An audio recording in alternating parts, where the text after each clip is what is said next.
Hello everyone, friends. Today I'm going to tell you about a gruesome and astonishing tragedy that took place in 2022 in the Indian Himalayas, which claimed the lives of 29 climbers and became one of the biggest incidents in the history of mountain climbing. The story begins on the night of October 4th, 2022, when 23-year-old Indian mountaineer Ankush Sharma woke up to a cup of tea while high in the mountains near the 5,670-meter high Draupadi Ka Danda peak. This mountain, often referred to simply as DKD2, is located among other famous peaks such as Talai Sagar, Shivlink, and Meru Peak. At the time, Sharma was on a 28-day mountaineering course organized by the Nehru Institute of Mountaineering, one of the leading climbing schools in India, where mountaineering is closely intertwined with national security. After all, India has been in a constant military standoff with Pakistan since 1947, and even after a ceasefire in 2003, tensions remain extremely high along the high-altitude border. That is why the training of military mountaineers and instructors is of paramount importance to the country. The Institute, under the auspices of the Ministry of Defense, welcomes not only those who dream of linking their lives with the Army, but also ordinary mountaineers for whom mountaineering becomes the only chance for a decent future, since the cost of training programs is subsidized by the state. Dear friends, I know many people watch me without subscribing to the channel. I would like to fix that. If you like the videos and stories, please subscribe. It is not difficult to do, and I will be very pleased. Now back to the story. Since 1980, the Draupadi Ka Danda mountain has been a training ground for the students. But back to the base camp. On the day Sharma woke up, the other course participants were already assembling. A strong wind was blowing outside. It was snowing lightly, and one of the students, named Suva, with carelessly styled hair, had decided to let himself sleep a little longer instead of his usual tea party. Among the group was Vani, a former marketing professional who left a prestigious job in 2015 to devote himself to the mountains, and 24-year-old Deep Thakur, with a short-cropped beard and glasses, who dreamed of conquering Nepal's Amata Blank. For Thakur, DKD2 was to be the first summit above 5,000 meters. When the sky began to clear by 3:30, 7 experienced instructors led 34 students, 3 porters, and 1 paramedic working on the course out of the base camp at 4,800 meters into the darkness.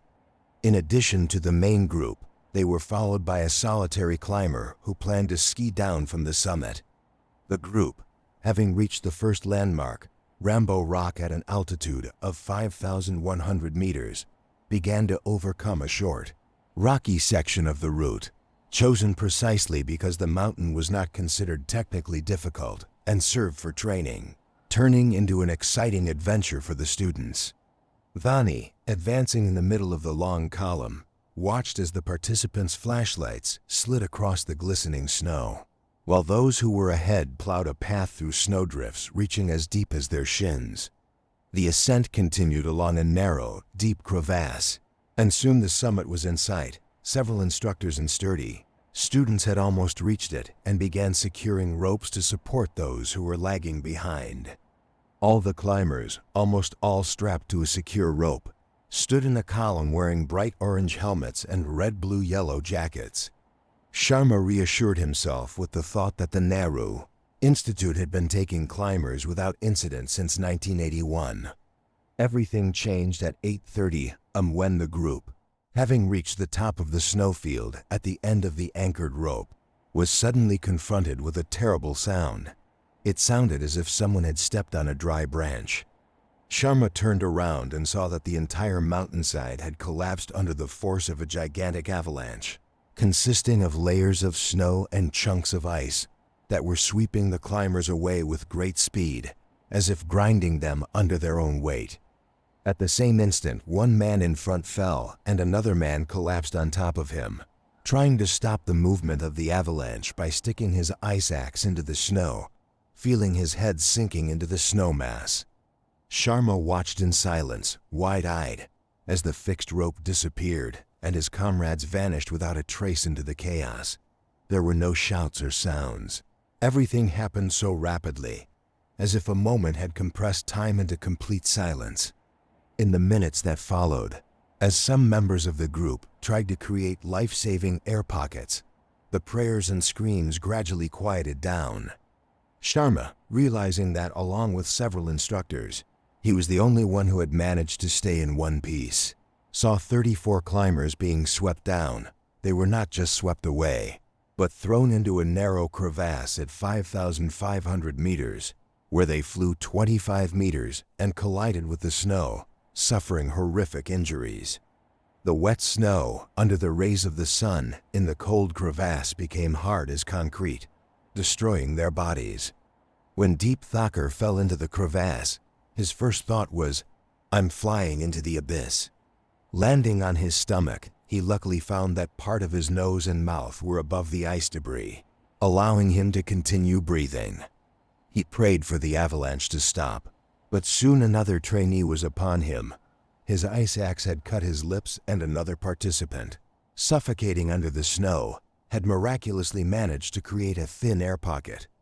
Another student, 20-year-old Suraj Sikh, lost consciousness in the fall. As he began to regain consciousness, fright and disorientation were replaced by thoughts of his daughter. How will she survive without me? Who will take care of her? News of the avalanche reached the head of the institute, who was camped about 700 meters below, and he rushed to the base camp to organize a rescue operation. Although the mountain was considered a safe, avalanche-free zone, this was where the students were training, and no one expected this turn of events. A dozen instructors and students who were not in a death trap rushed to the edge of the crevasse. One of them, unable to hear his friend's response, burst into tears of despair, and instructor Anil Kumar spotted a few heads sticking out from under the snow, but the rest remained unseen. A 24-year-old student and his companions rappelled about 15 meters down into the ice crevasse where, amid piles of snow and ice debris, they began searching for survivors. Ankush Sharma, who had remained on the edge with several other climbers, helped set up a system to extract the injured, realizing that a new avalanche could hit at any moment. Almost completely buried under the snow, one of the participants, Alwa, could not move. The cold was so intense that it seemed his left arm had turned into a wooden statue. It took at least half an hour before one of the instructors was able to pull Loa's head back and gently wipe the snow off his glasses, quietly reassuring him, "Don't worry, you're alive. We'll get out." The team then set out to find the other survivors inside the narrow crevasse. One of the first to be rescued was a lone skier named Jerry, the only one who didn't belong to the Institute's team. He caught up with the group on the ascent, and the found skier, who was virtually unhurt, refused further evacuation and immediately took part in rescuing the others. He noticed a pair of green fluorescent boots sticking out, the kind worn by one of the instructors, Nami Rawat, and began digging in the area and soon found the woman, although CPR by a paramedic failed to bring her back to life. Red A, whose hands folded around her mouth in an attempt to create a life-saving air pocket indicated a struggle for life, was later found. But the search dragged on and she could no longer be saved. Sharma, standing on the edge of the crevasse, was so exhausted that he felt like he was going to vomit, but continued to help pull people out. About 3 hours after the avalanche, one of the participants, Tokar, was pulled out of the crevasse. He was so frozen he stopped feeling his body and shouted, "I don't have a leg, I don't have a leg, I can't stand." His face was stained with snow, and when someone handed him his jacket and laid him down on the snow next to the 4 other victims, Tokar turned his head and realized that the climbers lying next to him were no longer breathing. The rescue operation was extremely slow, as the climbers had neither avalanche shovels, nor feelers, nor other specialized equipment. They dug out the victims only with helmets and skis, and help came from a random skier who joined their company. As a result, only 5 of the 34 climbers caught in the avalanche survived. A few minutes after the avalanche, a course instructor named Shah Khan, who was accompanying one of the students to base camp, noticed a porter running past with a group of porters. This was the first sign that something was going wrong. Having learned about the tragic accident, he hurried to the summit, turned on the radio and addressed his colleagues. "We are coming. Don't be discouraged. Don't lose hope." From base camp, they had several hundred meters of vertical climbing to do. And with each step, the number of confirmed deaths grew, first one, then another, and so on. Shah Khan recalled how it may have been naive to hope for a rescue by helicopter, as is the custom in Nepal and European countries for mountain rescues, something he later mentioned on his blog. But there were no helicopters. Instead, the instructors and students tried to do everything possible with their bare hands, but help never came, and the deteriorating weather that began immediately after the avalanche finally wiped out all chances for a timely evacuation. Rescuers moved on to removing the bodies. One of the students, 24-year-old Tokar, threw his helmet to the ground in anger and later admitted that he felt as if he was going to die with the others within the next few days. 27 bodies to 25 trainees and 2 instructors were recovered from the crevasse. The bodies of 47-year-old Army Colonel Deepak Vashit and 29-year-old sailor Vinay Panwar, who was to be married this year, were never found. Their remains were forever left on the mountain. Shah Khan reached base camp at 1:30 p.m., about 4 hours after receiving news of the avalanche, and soon exhausted trainees and instructors began arriving from the scene of the tragedy. A climber, recalling how career military personnel who had seen many battles and wars cried like babies, said they saw their students dying in front of their eyes and did the best they could. When most of the remaining participants returned, they were overwhelmed with frustration and anger for not being able to save everyone despite their best efforts. The survivors, though they did their best, could not prevent the loss of so many lives. Sharma, who had bonded with Khan over a shared passion for long-distance running, saw him and burst into tears, after which Khan hugged him tightly. Another rescuer who arrived at the spot shouted, "We couldn't save them. They died in front of our eyes like little children." Instructor Hansha recalled that one of his colleagues was so unable to speak after the incident from shock that he remained silent for a long time. By 9 p.m., the group had already reached base camp, but the weather had deteriorated dramatically. Heavy rain was replaced by thunderstorms, and lightning was tearing the sky, creating a dark, almost apocalyptic atmosphere, the likes of which no one had ever seen on this mountain before. The avalanche on DKD-2 claimed the lives of 29 climbers, whose ages ranged from 18 to 47. Among the dead were many promising athletes, military men, fathers and sole breadwinners of families, as well as 2 women. The only survivors were those whose heads remained above the snow cover after they landed in a narrow crevasse. Some local media outlets drew attention to how unusual this disaster was, as the slope was considered immune to avalanches previously. Unlike such tragedies, this avalanche was not caused by seismic processes, but was most likely the result of human error. The new snow that fell overnight did not have time to cling to the old cover, and the instructors, confident in the safety of the mountain after all, there had been no incidents in the last 4 years, allowed themselves to relax, drowning important details which led to the tragedy.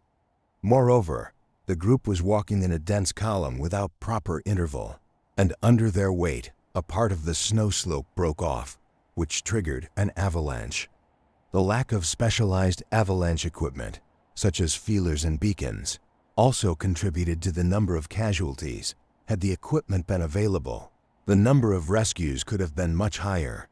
Indian authorities have not released an official report on the incident, calling the avalanche a natural disaster, but many critics said it was nothing more than negligence. The head of the Nehru Institute and senior military officials declined to comment, citing the fact that they are career military officers, making it difficult to conduct a detailed review of the incident. Changes in mountaineering courses were evident. Climbers are now obligatory equipped with avalanche beacons and shovels, and the group is accompanied by a specialized rescue service.